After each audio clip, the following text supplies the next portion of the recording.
전하리 교회가 교회학교 부흥을 위한 목회자 1일 수련회를 열었습니다. 전하리 교회는 하나님을 전적으로 의지하는 이른바 바보 목회로 다음 세대 부흥을 일으키고 있습니다. 아프리카 선교의 전초기지 에티오피아 명성기독병원 4대 원장의 권영대 장로가 취임했습니다. 김삼환 명성교회 원로 목사는 명성기독병원을 더 발전시켜서 2030년에는 에티오피아 정부에 인계하겠다고 밝혔습니다. 송환법 문제를 둘러싼 홍콩 시위가 폭력 사태로 번지면서 홍콩 경찰이 시위대 수십 명을 폭동 혐의로 기소했습니다. 중국도 강력 대응을 예고하고 있어 국제사회의 우려가 커지고 있습니다. 여러분 안녕하십니까? C채널 매거진 굿데이 첫 소식입니다. 네, 전국의 많은 교회 학교가 문을 닫고 주일학교 아이들의 수가 급감하는 가운데 다음 세대 부흥을 일으키고 있는 교회가 있습니다. 최근 유튜브에 주일학교 예배 영상이 화제가 되기도 했던 전하리 교회는 이번에 교회학교 부흥을 위한 목회자 1일 수련회를 열고 하나님을 전적으로 의지하는 바보 목회를 공유했습니다. 조홍현 기자가 보도합니다. 한국교회와 함께하는 전하리 교회의 목회자 여름 수련회가 바보 목회라는 주제로 목사와 성도 등 1000여 명이 참석한 가운데 열렸습니다. 다음 세대 선교가 위기를 맞은 이 시대, 전하리 교회는 이번 수련회를 통해 유치부로부터 초중 고등부, 청년부에 이르는 교회학교 목회 노하우를 나눴습니다. 조한권 담임 목사는 지난 10년 동안 만성 신부전증 투병 생활을 해오면서 자신이 율법주의자였던 삶에서 하나님을 의지하게 된 삶으로 변화된 이야기를 고백했습니다. 약의 부작용으로 저는 기억력이 없습니다. 행정력과 기획력, 리더십도 부족합니다. 그렇기에 저는 매일 바보처럼 하나님께 묻습니다라고 조한권 목사는 말합니다. 목회 중 아내를 여의고 수많은 어려움 가운데서도 하나님이 주시는 능력만으로 그리고 하나님께만 영광이 되는 삶을 위해 오직 복음 하나만을 붙잡고 순종으로 달려온 세월들. 이제 전하리 교회 교회학교 학생들은 예수님의 십자가 사랑 하나에 눈물을 흘리고 감사와 사랑의 고백을 올리는 그리스도인으로 성장하고 있습니다. 조한권 목사는 이번 수련회에서 설교를 통해 하나님께서 이 세상에 미련한 것들을 택하시고 지혜 있는 자들을 부끄럽게 하신다는 말씀처럼 바보 같고 약해 보여도 하나님이 써주신다는 것과 목회는 하나님께서 하신다는 것을 깨달아야 한다고 강조합니다. 그래서 바보처럼 순종해서 된 거야 다. 우리가 부족해도 된다는 거예요. 오히려 바보, 그게 하나님이 은혜고 주권일 수 있습니다. 나 같은 목사도 목회를 하나님이 하시더라는 거예요. 은혜로 다. 하나님이 목회를 하게 하셨으면 하나님이 하십니다. 찬양의 열기와 기도에 뜨고 어린아이로부터 노인에 이르기까지 삶 속에서 느끼는 신앙의 간증이 쌓여가고 있는 전하리 교회. 그 순수한 복음의 열정을 통해 경기도 수원과 동탄 지역의 다음 세대 부흥이 이루어지길 기대해 봅니다. C채널 뉴스 조홍현입니다. 보건 환경이 열악한 에티오피아에서 의료 선교 사역을 이어오고 있는 병원이 있습니다. 바로 명성교회가 설립한 명성기독병원 MCM인데요. 15년째 사역을 이어오면서 에티오피아 국민들의 영과 육을 살리고 있습니다. 변현준 기자가 보도합니다. 지난 1950년 이어진 에티오피아와의 인연.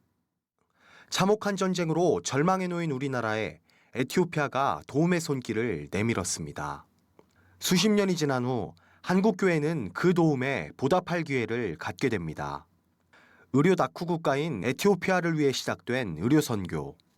에티오피아 정부의 도움 요청으로 시작된 명성교회의 의료선교 사역은 범위를 넓혀나가 지난 2004년엔 명성기독병원 MCM 건립에 이르게 됩니다.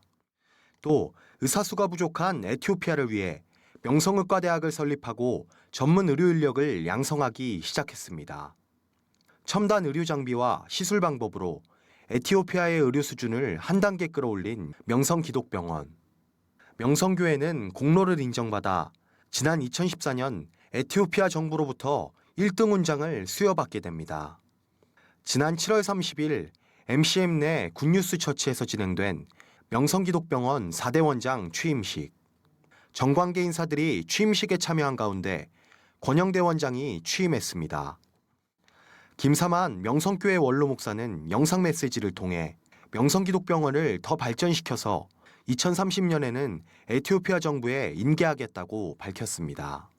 에티오피아 앞나라를 위하여 이 병원이 많이 발전하여 더 좋은 나라가 되고 세계를 향하여 큰 기여하는 국가가 되기를 바라는 것입니다.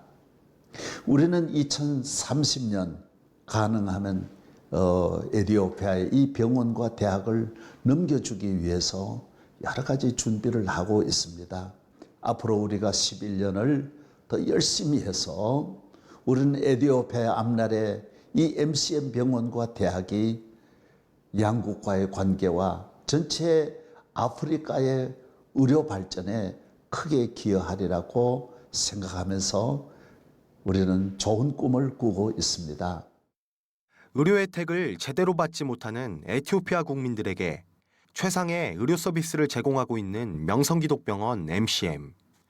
아프리카 선교의 전초기지로 뿌리내려 육신의 치료를 넘어 그들의 영까지 치유하는 주님의 도구로 쓰여지길 기대해봅니다. C채널 뉴스 변현준입니다. 사랑의 장기기증 운동본부가 지난 7월 29일부터 1박 2일간 제주 서귀포시에 위치한 제주 라파의 집에서 대연 외국어 고등학교 해돋이 봉사단과 함께 2019 희망 캠프를 진행했습니다. 만성 신부전 환자 휴양시설인 제주 라파의 집에서 진행된 이번 캠프에서는 9명의 참가 학생들이 본부 관계자를 통해 국내 장기 기증 및 이식의 현황과 인식 개선 필요성 등을 배우고 실제 환자들을 만나서 투병 생활의 어려움을 전해 듣는 시간을 함께했습니다.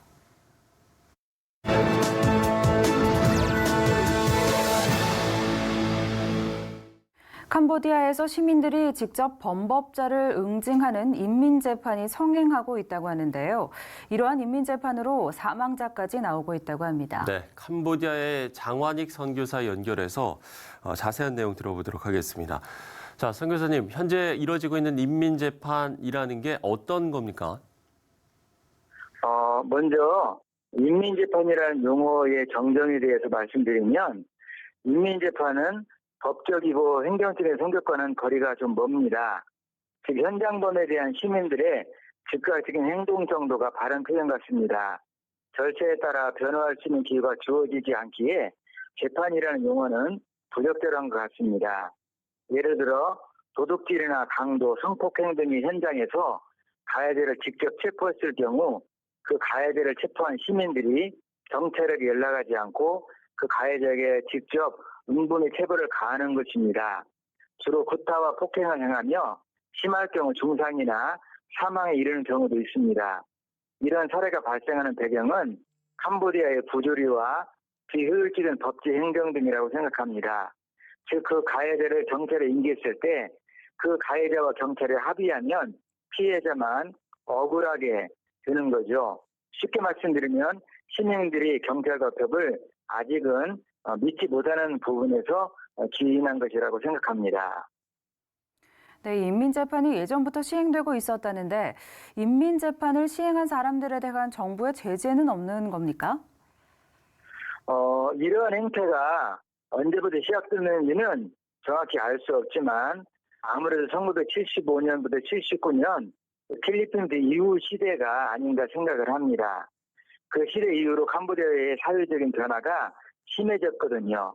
그래서 캄보디아의 발전되는 그런 문화와 교육과 또 국제적인 여러 환경에 비해서 캄보디아 현실은 그런 것들을 받쳐주지 못하고 있을 때 생겨난 괴리 중에 하나라고 생각을 합니다. 물론 캄보디아 정부에서도 그런 것들을 극복하기 위해서 여러 가지 시도를 하고 노력을 하고 있지만은 캄보디아의 실제 상황은 이에 미치지 못하기 때문에 시민들은 자연스럽게 이런 구시대적인 행태를 행사하고 있는 것입니다. 캄보디아 정부에서는 당연히 법과 질서에 의해 처리하고 법이 정한 질서에 따라 집행하는 노력을 기울이고 있습니다만 아직도 캄보디아의 교통, 통신망이나 시민의식 등의 여러 여건 등에서 볼 때 미치지 못하는 부분이 있습니다. 시간이 지날수록 많이 줄어들고는 있지만 이러한 감정에 의한 행동은 점점 사라질 것이라고 생각을 합니다. 네, 법을 믿을 수 없으니까 내가 응징한다는 생각이 또 다른 범죄를 만들어낼 수도 있을 텐데요. 이런 문화는 하루빨리 좀 사라져야 할 것 같다는 생각이 듭니다. 교회에서도 우려하는 부분이 있으실 것 같은데요. 네, 캄보디아 교회와 캄보디아 사회 가는 선교사들은 캄보디아의 영적인 또는 정신적인 상태를 바르게 알고 성경을 바르게 전하고 가르쳐야 한다고 생각합니다. 이런 행태가 계속될수록 캄보디아의 인권과 민주주의는 정착되기 어렵기 때문이거든요. 예수 그리스도는 율법의 완성자이시며 사랑만으로 모든 문제가 해결될 수 있습니다. 비록 용서받을 수 없는 죄를 지었다 할지라도 진정으로 회개하고 용서를 구할 때 법이 정한 절차에 따라 죗값을 치르되 용서할 수 있는 가르침이 필요합니다. 한 생명의 소중함은 아무리 강조해도 지나치지 않습니다. 특별히 캄보디아 선교는 눈에 보이는 건물과 조직, 재정적인 규모가 앞서지 않고 캄보디아인 한 명 한 명이 진정한 예수 그리스도의 제자가 되도록 전하고 가르치는 사역이 앞서야 합니다. 비록 지난 역사 속에서는 캄보디아의 수많은 캄보디아인들이 한순간의 역사 속에 사라졌지만 지금 캄보디아에는 수많은 주님의 백성들이 그리고 예수 그리스도의 제자들이 있습니다. 이들이 캄보디아의 미래를 잘 이끌어 나갈 수 있도록 정말 진실로 기도하고 또 캄보디아 현장을 진실로 알아갈 수 있는 그런 고백과 또 나눔들이 또 한국교회 안에 있어지기를 간절히 바랍니다. 네, 부정부패의 고리를 끊는 이 신뢰할 수 있는 캄보디아 경찰과 법이 바로 서야겠고요. 무엇보다 하나님의 말씀이 모든 판단의 기준이 될 수 있게 저희도 기도하겠습니다. 네, 캄보디아의 장완익 선교사와 이야기 나눠봤습니다. 앞서 인민재판을 행하는 이들에게 필요한 건 예수님이 가르쳐준 용서란 이야기를 했는데요. 진정한 용서로 또 다른 기적을 낳은 이야기가 있습니다. 자신을 버리고 학대한 부모를 용서하기까지 놀라운 기적을 체험한 타리코 박사의 인생, 에티오피아에서 전해온 소식입니다. Meet Dr. Tariku Fufa. In spring of 2019, he achieved what at one time seemed impossible, earning his doctorate degree from Regent University's School of Business and Leadership. He says he did it for one purpose.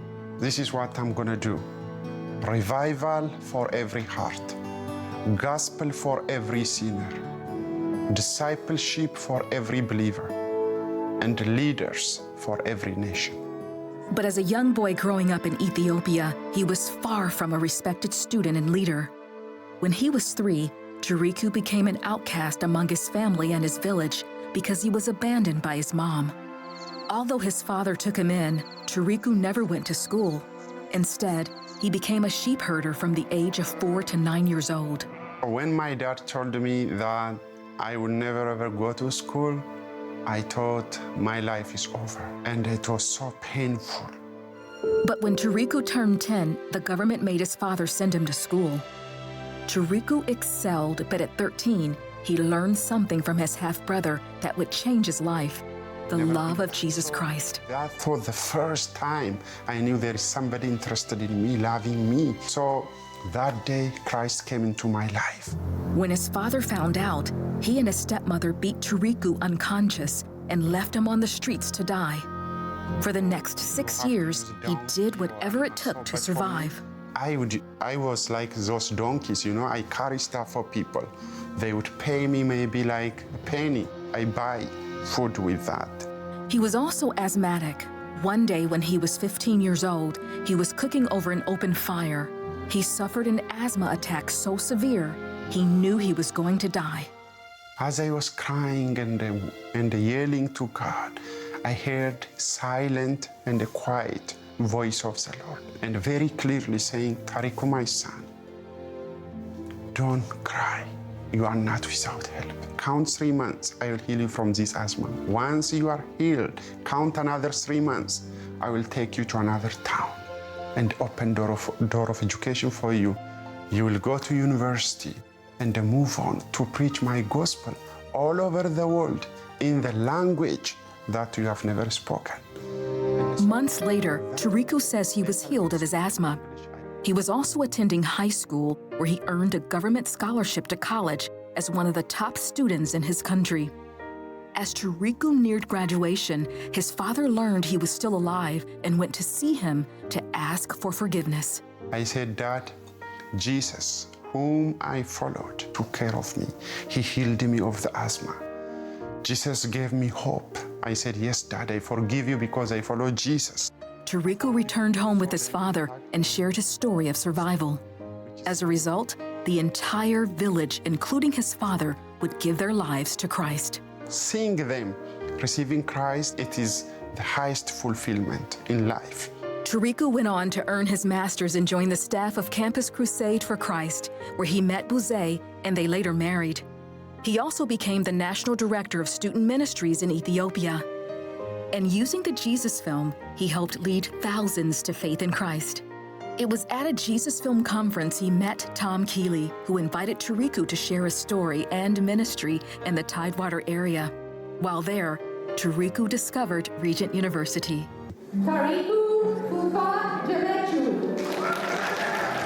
After 4 years, Tariku graduated with a 4.0 from Regent on May 11, 2019. He received the Outstanding Graduate Award for the PhD in Organizational Leadership. Praise God, I'm going to be called Dr. Tariku Fufa Gamachu.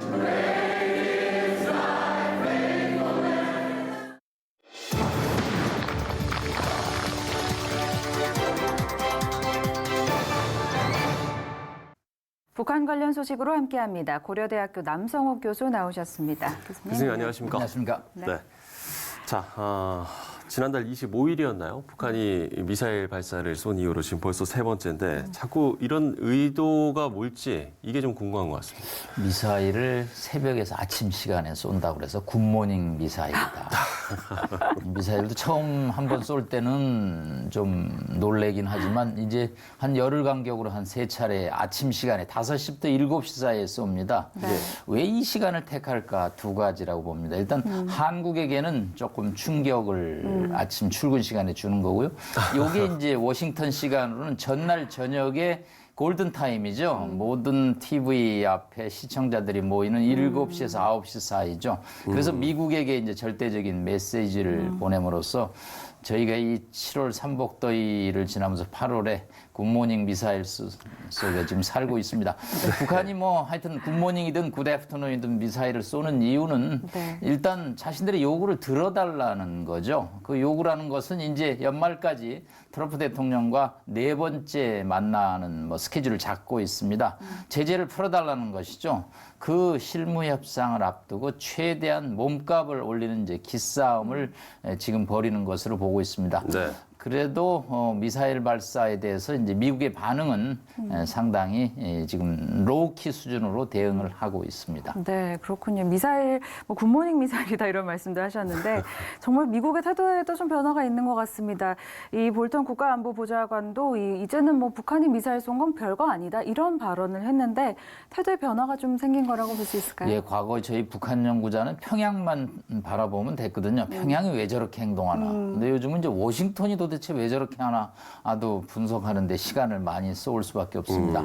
일단 이제 트럼프 대통령 입장에서 북한을 관리해야 된다라는 거죠. 북한의 미사일 발사에 대해서 굉장히 강경 대응하거나 또 비난을 하면 이제 미국과 북한 간의 관계가 악화되면서 본인이 이제 내년 11월 대선 레이스를 앞두고 북한 문제를 관리하고 있다라는 이 명분이 사라지는 것이죠. 그래서 이 볼턴 국가안보보좌관이 이제 매파 강경파였죠. 이 사람조차도 이제 트럼프 대통령의 입장을 반영해서 로우키로 가고 있고 트럼프 대통령의 발언은 so small one. 뭐 그런 정도 실험은 어느 국가든지 하고 있다라고 이제 폄하내지는 무시 정책을 하고 있고 이런 정책을 또 워싱턴이 도쿄에다가 설명을 하고 있습니다. 사실 단거리 미사일 발사에 관해서는 한국하고 일본이 가장 예민하게 반응하는데 일본도 조금 한 발자국 물러서서 지금 약간 지켜보는 입장인 것은 트럼프 대통령이 결국은 북한을 관리한다는 차원에서 지금 북한의 단거리 미사일 발사에 대해서 조금 소극적인 입장을 견지하고 있습니다. 뭐 일본 언론에서 보면은 아베 총리에게 뭐 자신의 생각을 이야기했다 뭐 이런 이야기도 좀 전해지고 있더라고요. 예, 트럼프 대통령 입장에서는 이제 일본의 반응에 대해서 좀 신경이 쓰였겠죠. 네. 왜냐하면 일본은 이제 한 1,000km에서 1,500km, 2,000km까지 미사일 사거리를 놀리면 일본 열도를 지나가는 것이죠. 일본 이제 국민들로서는 굉장히 경악스러운 사태인데 이제 이런 것 사태에 대해서는 내가 지금 관리를 하고 있으니까 일본이 너무 예민하게 반응하지 말라. 네. 일본 역시 또 북일 정상회담을 지금 추진하고 있기 때문에 일단 트럼프 대통령과 보조를 마치면서 이 문제에 관해서 점점 조금 뭐 관용이라고 할까요? 인내를 할까요? 이름으로써 이제 북한의 미사일 발사가 일종의 면죄부를 받고 있는 것이 아니냐라는 지금 관측까지 나와서 사실은 좀 걱정스러운 입장입니다. 네. 북한이 계속해서 이 한미 군사 훈련을 이야기했었잖아요. 근데 네. 이제 오늘부터 이제 진행이 되는데 정확한 훈련 명칭 공개는 안 됐다고 하네요. 네, 그래서 뭐 아버지를 아버지라고 못 부른다고 그래서 우리가 홍길동전이라는 표현을 쓰는데 이게 홍길동 훈련이냐라고까지 나오고 있습니다. 네. 이 사실은 뭐 여러 가지 한미연합 훈련에 대해서 명칭이 있었지만 이 올해처럼 이렇게 명칭이 불분명한 애는 처음인 것 같습니다. 예. 일단 기존 이제 훈련과 달리 이번 훈련은 이제 도상 훈련입니다. 컴퓨터 프로그램을 해놓고 북한이 시뮬레이션 하는 CPX 지휘소 훈련입니다. 예. 그런데 이제 이 훈련이 또 지난해하고 다른 것은 지난해 같은 경우는 이제 방어를 먼저 합니다. 그 다음에 이제 반격을 해야죠. 네. 격퇴를 하기 위해서. 그런데 이번 훈련 1부, 2부에서 2부에 격퇴 반격 훈련은 생략하고 방어 훈련만을 하고 있음으로써 이게 앞으로 한미연합 훈련이 이 전작권 환수를 위한 전초 단계가 아니겠느냐. 그래서 처음으로 이번 지휘소 훈련조차도 예. 사령관을 한미연합사의 한국군 대장이 처음으로 맡고 에이브럼스 미국 사령관이 이제 부사령관을 받는 과거의 한미동맹 체제하에서는 있을 수 없죠. 미국은 자국의 지휘관이 타국의 지휘관 밑에 있는 것을 허용하지 않습니다. 그러나 이번에 이제 허용한다는 것은 한국이 전작권 회수를 위한 예비 훈련 차원에서 인정을 한 것으로 보입니다. 네, 그렇군요. 그런가 하면 북한은 또 해마다 아세안 지역 안보 포럼에서 자신들의 입장을 좀 알려왔는데 올해는 리용호 외무성이 불참을 했어요. 그 이유가 좀 있었을까요? 예, 태국 방콕에서 열렸습니다. 27개국이 참여를 하죠. 네. 아세안 지역 안보 포럼입니다. 보통 이제 외무부 장관들이 모입니다. 우리 강경화 장관도 갔고요. 그런데 이제 북한이 10년 만에 이용호 외무상이 불참을 하고 김재봉 주 태국 대사가 참석을 했습니다. 과거에는 이제 북한이 오면 마이크를 잡고 굉장히 주인공 역할을 많이 했는데 올해는 뭐 조연 역할도 안 하고 침묵으로 일관을 했습니다. 예. 북한이 이 아세안 지역 안보 포럼에 관해서 이렇게 소극적인 입장한 것은 아직 북미 협상을 앞두고 괜히 변죽을 올릴 필요가 없다라는 그런 방침을 정한 것 같습니다. 네. 어차피 미국과의 외교 협상 결전이 기다리고 있는데 아세안 지역 안보 포럼에서 뭐 미국을 비난할 수도 없고 그렇다고 뭐 한미일 3국을 비난할 수도 없기 때문에 오히려 소극적인 수동적 입장을 견지함으로써 일종의 뭐 아세안 지역 안보 포럼을 외교 무대로 이용하지 않는 이제 그런 결과를 가져왔습니다. 네. 예.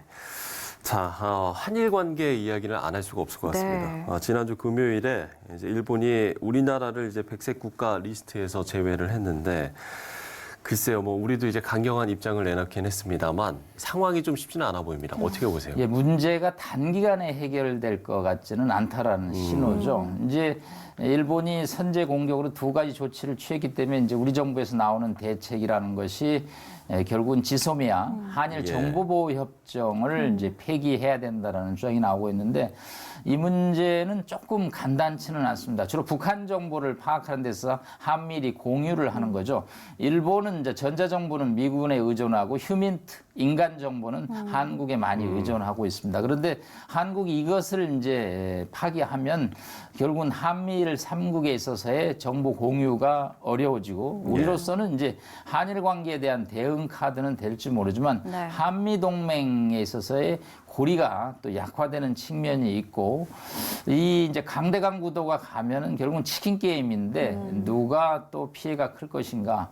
이제 문재인 대통령이 이제 절대 지지 않는다라는 정치적 발언은 하셨지만 이 문제가 언제쯤 가닥을 잡힐까는 지금은 한중일 외무장관 회담이 12월경으로 추진이 되고 있기 때문에 결국은 올 가을에는 이 한일 관계 악화의 개선의 어떤 반전이 보이지 않고 있습니다. 사실 뭐 가깝고도 먼 나라기 때문에 감정적 측면도 있고 또 실리적 측면도 있는데 현재로서는 단기의 접점을 찾는 것은 굉장히 어려운 상황이라고 볼 수 있겠습니다. 네, 그렇군요. 이 일본의 우경화를 좀 우려하는 목소리들이 좀 높은데요.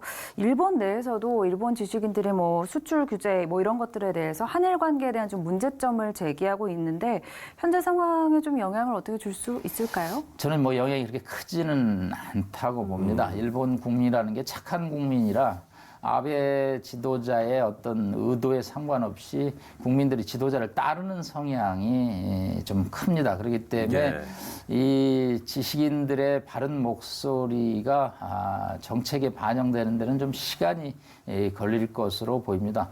일본 입장에서는 뭐 아베 집권 7년 동안 준비했다, 아니면 최근 문재인 정부 들어서 2년 동안 준비를 했다 할 정도로 상당 기간 준비한 하나에 대한 정책이기 때문에 이것을 빨리 접기보다는 한국의 어떤 정책 변화를 기대하고 또 우리 입장에서 일본의 요구를 섣불리 수용할 수는 없는 그런 어려운 점이기 때문에 한일 간의 갈등은 좀 당분간 지속될 수밖에 없다라고 봅니다.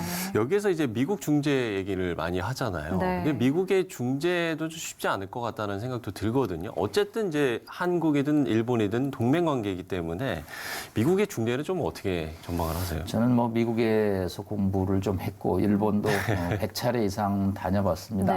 그들은 강대국입니다. 강대국들의 립 서비스에 일비희리하는 것은 굉장히 위험하죠. 무슨 얘기냐면 아베 총리가 한국에 대한 경제 제재를 시작하기 전에 미국과 충분한 협의를 거쳤다라는 것이 제 판단입니다. 미국 입장에서는 같은 동맹국들이 다툼을 벌이는 데 대해서 다투지 말라고 얘기를 할 수 있겠죠. 그러나 그것을 하나의 서제스천, 제안 정도지 하지 말라라고 강압적인 조치를 취하기는 어렵다라는 거죠. 그러니까 워싱턴 입장에서도 이 파국이 오는 것은 막아야 되지만 지금은 초기 단계라고 보는 거죠. 양측이 대화를 통해서 문제를 푸는 외교적인 멘트를 하고 있습니다. 국제정치는 냉혹합니다. 어느 국가도 한국을 보호하는 데 있어서 자신들이 피해를 보는 것은 원치 않는 것이죠. 일단 미국 입장에서는 한국도 중요하지만 또 일본도 아주 미일 동맹이 강력하기 때문에 이것이 한미일의 3국의 와해가 누구에게 결정적인 이득이 되느냐. 사실은 카디즈라고 한국의 방공 식별구역에 중로 전투기가 지난달에 출몰을 했죠. 이것이 이제 동북아의 어떤 역학구도를 변화시키려는 중로의 이제 구도인데 이런 것이 문제가 심각해진다면 미국이 나서겠죠. 그러나 한일 갈등, 단순한 한일 갈등 문제를 가지고 미국이 힘을 사용하지는 않는다라는 거죠. 동북아의 국제정치라는 것이 큰 틀에서 움직이기 때문에 미국이 큰 틀에서 움직이기 위해서는 상황이 더 나빠질 때까지는 미국은 움직이지 않을 것으로 보입니다. 참 글쎄요, 뭐 갑작스럽게 좀 지난 6월이었죠. 6월에 이제 남북미 회동 이후에는 그야말로 좀 이제 평화 분위기가 무르익는 것 같은 그런 느낌이었는데 갑작스럽게 우리나라를 둘러싼 정말 총체적인 좀 위기들이 찾아온 것 같습니다. 글쎄요, 좀 이런 부분들 어떻게 생각을 하시나요? 조금 저희가 외교에 대해서 너무 그동안 나이브한 측면이 있지 않았나를 봅니다. 사실은 일본의 어떤 경고 내지 압박은 저희 올해 초부터 뭐 얘기를 했었다. 사실은 얘기들이 문재인 정부 집권 이후에 일본 기자들이나 전문가들이 저희 대학의 연구실에 와서 문재인 정부의 정책이 뭐냐라는 많은 질문이 있었습니다. 그래서 저희 입장에서 뭐 굉장한 설명을 했지만 지금 돌이켜보면 그것이 그들의 정책의 준비 상황이었지 않나 하는 측면을 했고요. 그래서 한일 관계의 외교의 어떤 측면을 조금 저희가 간과한 측면이 있었지 않나 보고요. 두 번째는 그동안에 이제 김정은 위원장과의 평양 어떤 선언 등 우리가 남북 관계 개선에 치중하는 사이에 국제 정치의 이 변화가 너무 급격하게 일어남으로써 그것이 이제 묻히면서 문재인 정부의 정책이 일종의 지금 고립 약간 가는 경향이 있습니다. 사실은 중러가 저는 전투기를 독도상공에 보내서 일촉즉발의 상황까지 갔다라는 것은 정말 간단히 치부하기 어려운 상황이거든요. 너무 그동안에 북한 문제에 집중하다가 외교의 큰 그림을 보는 것을 좀 놓치지 않았나. 그래서 앞으로는 조금 더 남북관계도 중요하지만 한미, 한일 또 한중, 한러의 동북아의 국제정치의 역학구도를 민첩하게 대응하고 조금 더 유연하고 실리적인 대응이 저는 필요하다고 봅니다. 한국은 동북아의 역학 관계에서 결코 크지 않은 국가입니다. 저희가 뭐 열등감을 가지라는 뜻은 아니지만 저희의 능력도 있고 저희의 한계도 있고 저희의 또 힘도 있습니다. 그러나 이것을 잘 조절해서 국가가 이끌어갈 때 외교가 민생을 편안하게 한다. 근데 현재로서는 외교가 민생을 지금 어렵게 하는 어려운 시기에 직면하고 있기 때문에 이번 사태를 계기로 해서 좀 더 유연하고 실리적인 대외교 정책을 추진해야 된다고 생각합니다. 네. 정말 요새는 매일마다 이 한반도를 둘러싼 새로운 뉴스들이 그야말로 쏟아지는 것 같습니다. 그렇습니다. 정말 이 어려움의 연속인데 침착한 대응으로 우리가 주어진 과제들을 잘 풀어 나가야 될 것 같습니다. 네, 고려대학교 남성욱 교수와 이야기 나눠봤습니다. 오늘 말씀 고맙습니다. 고맙습니다. 감사합니다.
범죄인 인도법, 송화법 문제로 2달째 시위가 이어지고 있는 홍콩, 그 해법이 보이지 않고 있습니다. 네, 중국과의 마찰도 그 강도가 더욱 거세지고 있는 모습인데요. 한동대학교 국제지역연구소장 마미로 교수 모시고 관련 내용 들어보도록 하겠습니다.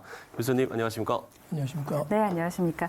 자, 앞서 말씀드린 대로 홍콩에서 시위가 계속해서 너무 오래 지속이 되고 있습니다. 그 이유를 좀 짚어보자면 이 사안 자체가 결론을 쉽게 낼 수 없는 그런 문제이기 때문일까요? 네, 그렇습니다. 현재 홍콩 사태는 매우 복잡하게 진행되고 있는 것 같습니다. 네. 우리가 오늘 그 홍콩 사태를 이해하기 위해서는 1997년 홍콩이 중국에 반환되던 당시의 상황을 조금 이해할 필요가 있는데요. 네. 영국이 홍콩을 중국에 반환할 때 자본주의 체제인 그 홍콩을 어떻게 중국에 이양할 것인가, 이것이 아주 커다란 문제가 됐었습니다.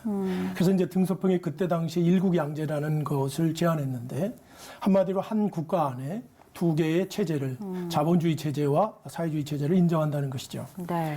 이렇게 해서 홍콩에게 상당한 정도의 그 자치권을 주고 이것을 한 50년 동안 시행하겠다는 것으로 해서 홍콩을 중국에 반환하게 된 것이죠. 그래서 얼핏 보기에 이 일국양제는 상당히 괜찮은 발상인 것처럼 보이지만 태생적으로 한계를 가지고 있다고 말씀드릴 수 있겠습니다. 네. 중국 입장에서는 이 50년이 되면 자신들이 홍콩을 중국화할 수 있는 충분한 시간이라고 생각했고 홍콩 입장에서도 50년이 지나면 중국이 좀 더 개혁이 심화되고 민주화가 되어서 오히려 중국이 홍콩화될 것이라는 기대감을 가지고 이렇게 일국양지를 실시했는데 이것은 아마 동상이몽으로 두 가지의 생각이 다 틀렸다고 볼 수 있겠습니다. 네. 실제 중국의 입장에서는 반환 초기에 홍콩에 대한 자치권을 인정하는 것처럼 보였지만 시간이 지나면서 홍콩에 대한 간섭의 수위를 높여갔고 2014년도 우산 시위에서 이야기하는 것처럼 일국양제가 상당한 어려움을 겪고 있었던 것이 사실이고요. 또 홍콩 입장에서도 초기에는 중국의 자본이 들어오면서 홍콩 발전에 대한 상당한 기대들이 있었지만 실제 이제 중국의 무지막지한 그 자본들이 몰려오고 중국인들이 대거 물밀듯이 밀려 들어오면서부터 부동산 가격이 폭등하고 물가가 폭등하고 여러 가지 문제들이 사회 문제들이 발생하면서 홍콩 사람들이 여러 가지로 경제난을 겪고 특별히 젊은이들 입장에서는 자신들의 그 미래에 대한 염려가 생기는 등 아주 어려움을 겪고 있었습니다. 여기에 이제 기름을 부기 시작한 것이 이번에 3월달에 그 송환법, 이 송환법을 추진하면서 홍콩 시민들의 아주 강력한 반발을 받고 있는 것이라고 볼 수 있겠습니다. 예. 이번에 이 홍콩 시위는 이전의 시위하고 아주 다른 특별한 그 특징들이 있는데요. 네. 첫 번째는 규모가 엄청나게 크다는 거고요. 두 번째는 3개월 정도의 장기간에 걸친 시위가 진행되고 있다는 거고, 또는 시위의 구호나 그 행태들이 굉장히 폭력적으로 진행되고 있다는 면에서 아주 엄청난 차이가 있다고 이렇게 볼 수 있겠습니다. 한마디로 이번 홍콩 사태는 일국 양제가 가지고 있는 태생적인 한계를 노정시킨 사건이라고 볼 수 있고요.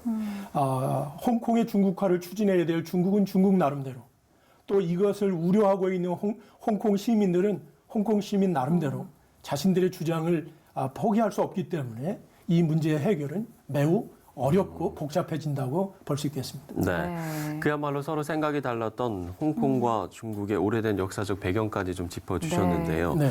일단 지금 중국이 좀 강경한 반응을 보이고 있는 것 같습니다. 어떤 의미라고 보시나요?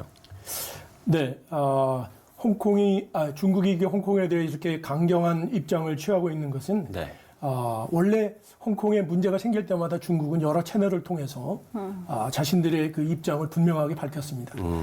그러나 이번처럼 중앙정부의 홍콩 관련 주무부서인 홍콩 마카오 판공실에서 네. 기자회견을 갖고 이렇게 강력한 어조로다가 이번 사태를 이렇게 좌시하지 않겠다고 한 것은 처음 있는 일입니다. 네. 중국은 이번 사태가 홍콩 시민들이 홍콩 정부에 대한 불만이 아니라 중국 정부에 대한 불만으로 인식하고 있는 것 같습니다. 예. 그리고 이 사태를 내버려 두게 된다면 오히려 홍콩의 독립화라는 것을 주장할 수 있는 엄격한 위험한 상황이 될 거라고 중국은 보고 있는 것입니다. 그래서 보도에 의하면 중국이 홍콩과 중국의 경계에 인민해방군을 배치했다고 이렇게 강경하게 나오고 있는데요.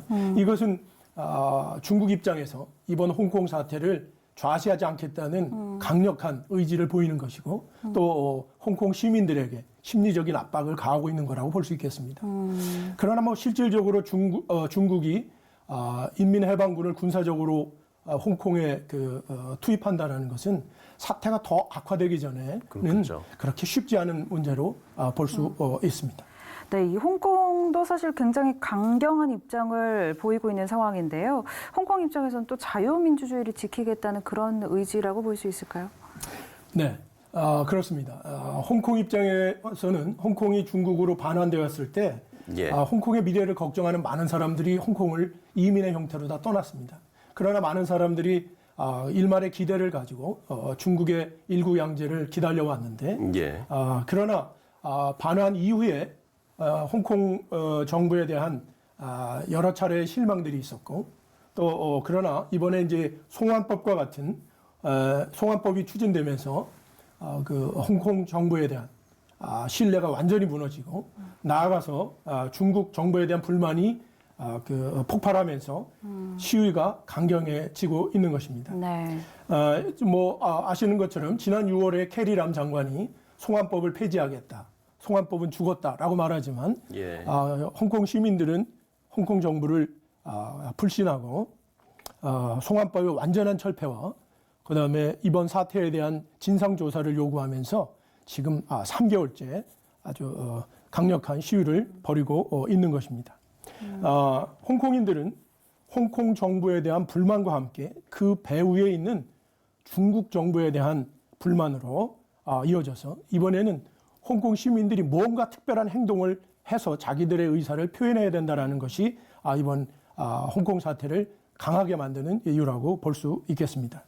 한 홍콩 시위자의 말에 따르면 홍콩의 부모 세대들은 홍콩이 중국에 반환될 때 어떠한 행동을 하지 않았다는 것 때문에 자기 자녀들에게 지금과 같은 이런 어려운 상황을 주었다라는 죄의식을 갖고 있다고 생각하고 있고요.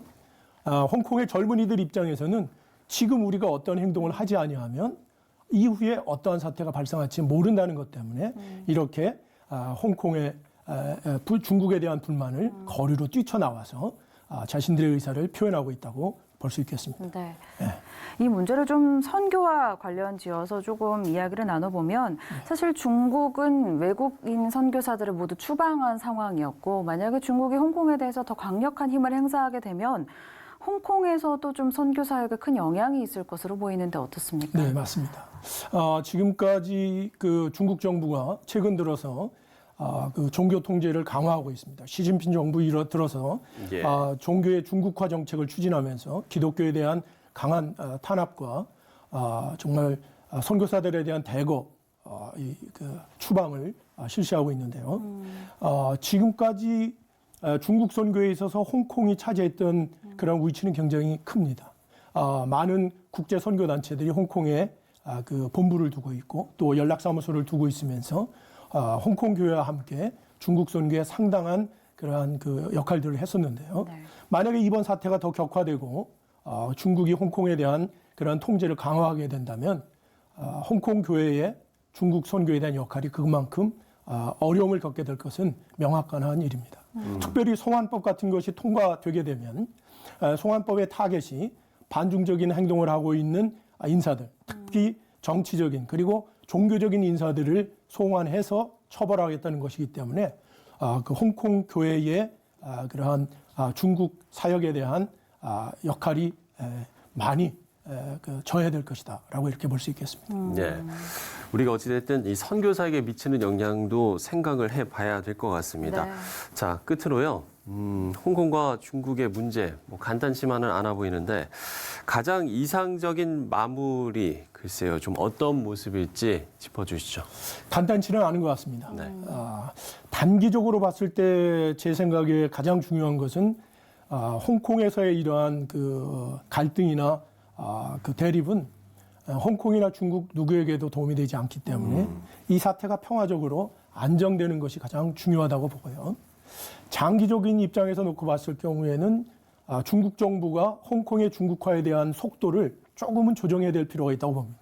이렇게 급하게 나가다가는 홍콩 시민들의 그 반발이 거세질 것이고 이것이 홍콩에서의 일국 양제에 상당한 영향력을 미칠 것이라고 보기 때문에 그렇습니다.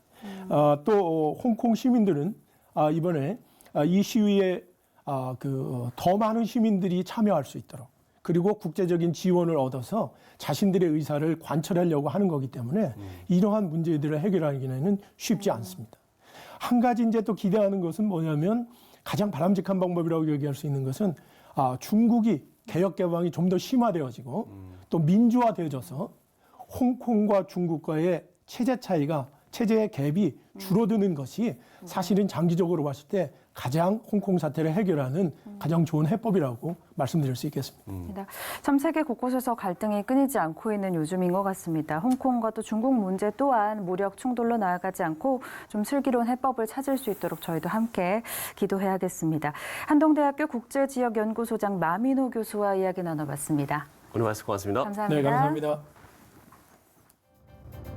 다음 세대 부흥을 일으키고 있는 전하리 교회가 교회 학교 부흥을 위한 목회자 1일 수련회를 열었습니다. 아프리카 선교 전초기지 명성기독병원 4대 원장의 권영대 장로가 취임했습니다. 사랑의 장기기증 운동본부가 대원 외국어고등학교 해돋이 봉사단과 함께 2019 희망 캠프를 진행했습니다. 홍콩 시위가 폭력 사태로 번지면서 홍콩 경찰이 시위대 수십 명을 폭동 혐의로 기소했습니다.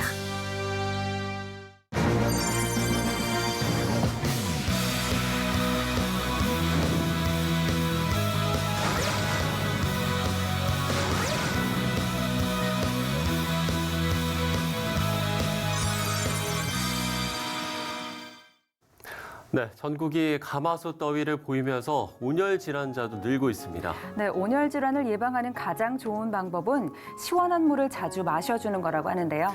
한일 관계에도 냉수가 필요한 요즘입니다. 정치와 경제, 또 사회 각 분야의 뜨거운 이슈들을 잠재울 한 그릇의 냉수가 하루빨리 전달되길 기도합니다.